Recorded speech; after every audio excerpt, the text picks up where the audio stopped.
વિદ્યાર્થી મિત્રો, હું શાળા રચના વાસુદેવની YouTube ચેનલમાં આપનું સ્વાગત કરું છું। આજે આપણે ધોરણ 4 વિષય ગુજરાતી લેક્ચર નંબર 3 જે પહેલા લેક્ચરમાં આપણે ગુજરાતીનો પહેલો પાઠ સમજ્યો તો ત્યાર પછી એના પ્રશ્ન જવાબ કર્યા છે। આજે છે એ પાઠનું થોડું વ્યાકરણ જે આપણે વ્યાકરણ એટલે સામાન્ય જ્ઞાન જે સામાન્ય રીતે બધું આવે છે બરાબર, અને આ બધું તમને થોડું ઘણું આવડતું હશે બરાબર, જે આપણે પાઠ્યપુસ્તકમાં આપેલું છે છતાં હું તમને આ જવાબ સાથે સમજાવું છું। એમાં આપણે કરવાનું છે પહેલો પાઠનું વ્યાકરણ છે, એમાં કૌંસમાંથી આપેલા શબ્દને આધારે ખાલી જગ્યા પૂરવાની છે। જે આપણને માનો કે ઉંદરનું રહેઠાણ ક્યાં છે, પછી 3 જાન્યુઆરી ફેબ્રુઆરી માસ છે એ શું કહેવાય કે તે માસના નામ છે, એ બધું આપણે આજે કરવાનું છે। એમાં આપણે કૌંસમાં આપેલા શબ્દને આધારે ખાલી જગ્યા પૂરવાની છે બરાબર। તો કૌંસમાં કયા કયા શબ્દ આપેલા છે તો કે બોર્ડ, રાખડો, દર, માળો, વાડો અને ઘર। તો હવે આ શબ્દ છે એ ક્યાં ઉપયોગમાં લેવાના છે એ આપણે આ છ ખાલી જગ્યા છે એ હું સમજાવતી જઈશ અને લખાવતી જઈશ બરાબર છે। એમાં પહેલી ખાલી જગ્યા છે કે ઉંદરનું રહેઠાણ બરાબર। હવે તમને એમ કીધું છે કે ઉંદરનું રહેઠાણ, રહેઠાણ એટલે કે જ્યાં રહેતા હોય ત્યાં। તો કે ઉંદર ક્યાં રહે છે તો કોઈને ખબર છે ઉંદર ક્યાં રહે છે? ક્યાં રહે છે ઉંદર? તો કે ઉંદર ક્યાં રહે છે તો કે દરમાં, દર। ત્યાર પછી છે કે બીજું છે વાઘ અને વગનું રહેઠાણ। તો હવે પ્રાણી સંગ્રહાલયમાં આપણે તમે ગયા હોય તો ત્યાં જોયું હોય તો વાઘ ક્યાં રહે છે તો કે વાઘ ક્યાં રહે તો કે બોર્ડમાં। બોર્ડ એટલે આ બોર્ડ હોય જે એની વાઘની ઓલી ગુફા જેવું બનાવેલી છે ને એ બોર્ડ બરાબર। ત્યાર પછી ત્રીજું છે કે પંખી ઝાડ પર રહેવા બાંધે છે તેને શું કહેવાય? પંખી શેમાં રહે છે? પંખી શેમાં રહે છે તો કે પંખી ક્યાં રહે તો કે માળો બાંધીને બરાબર, માળામાં। ત્યાર પછી છે ચોથું બકરી ઘેટાને જ્યાં રાખે છે તેને શું કહેવાય તો કે બકરી અને ઘેટા ક્યાં રહે તો કે વાડામાં બરાબર। ત્યાર પછી છે માણસનું રહેઠાણ। આ તો બધાને ખબર જ છે માણસો ક્યાં રહે તો કે ઘરમાં। ત્યાર પછી છે સાપનું રહેઠાણ। તો સાપ ક્યાં રહે?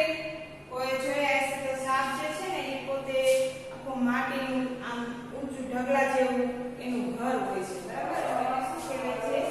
રાખડો। સાપ ક્યાં રહે તો કે રાખડામાં બરાબર। તે આટલી કમ્પ્લીટ થઈ ગઈ। ત્યાર પછીનો પ્રશ્ન નંબર 2 છે કે એમાં પણ સેમ એ જ રીતે છે કે કૌંસમાં આપેલા શબ્દ વડે ખાલી જગ્યા પૂરો। તો એમાં આપણે કૌંસ એકવાર જોઈ લઈએ। એમાં કયા કયા કૌંસના નામ છે તો કે શાકભાજી, પંખી, ઋતુ, માસ, ફળ અને સંબંધ બરાબર। આ બધા શબ્દોનો ઉપયોગ કરીને આપણે નીચેની 1 થી 7 ખાલી જગ્યા લખવાની છે। એમાં પહેલું છે જાન્યુઆરી, ફેબ્રુઆરી અને માર્ચ। હવે આ શું કહેવાય? જાન્યુઆરી, ફેબ્રુઆરી અને માર્ચ આને શું કહેવાય? સંબંધ કહેવાય, માસ કહેવાય, ફળ કહેવાય કે શું કહેવાય? તો આને શું કહેવાય? જે આ છે એ ત્રણે શું છે તો કે માસ એટલે કે મહિનાના નામ છે એટલે આને શું કહેવાય? માસ। માસ એટલે મહિનો બરાબર। ત્યાર પછી બીજું છે કે એમાં શું છે તો કે સફરજન, દાડમ અને ચીકુ। તો આને શું કહેવાય? આને શું શાકભાજી કહેવાય?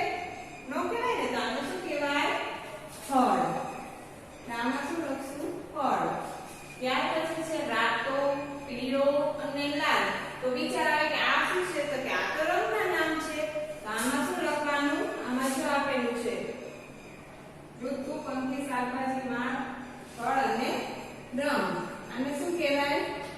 રંગ બરાબર। પછી ત્યાર પછી છે શિયાળો, ઉનાળો અને ચોમાસું। તો આ શું છે? આ ત્રણેય શું છે? આ ત્રણેય નામ આવે એટલે આપણે કેમ કે ઋતુના નામ, શિયાળાની ઋતુ, ઉનાળાની ઋતુ અને ચોમાસાની ઋતુ। તો આને શું કહેવાય? ઋતુ। ત્યાર પછી છે કાકા, કુવા અને માસી। તો આને શું કહેવાય? સંબંધ કહેવાય બરાબર। કાકા, કુવા અને માસી આને શું કહેવાય? સંબંધ।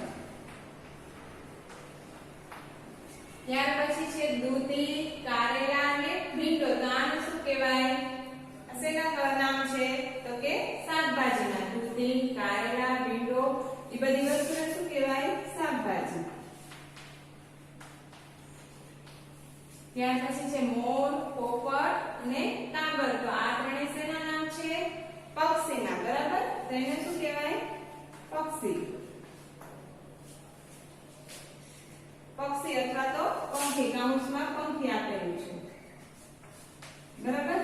ત્યાર પછી પ્રશ્ન નંબર 3 છે કે ક થી શરૂ થતા 5 આપણા જે ઘરમાં વપરાતી હોય અને તમે જે જોઈ હોય એ 5 વસ્તુના નામ લખવાના છે. પણ શબ્દ કયો હોવો જોઈએ?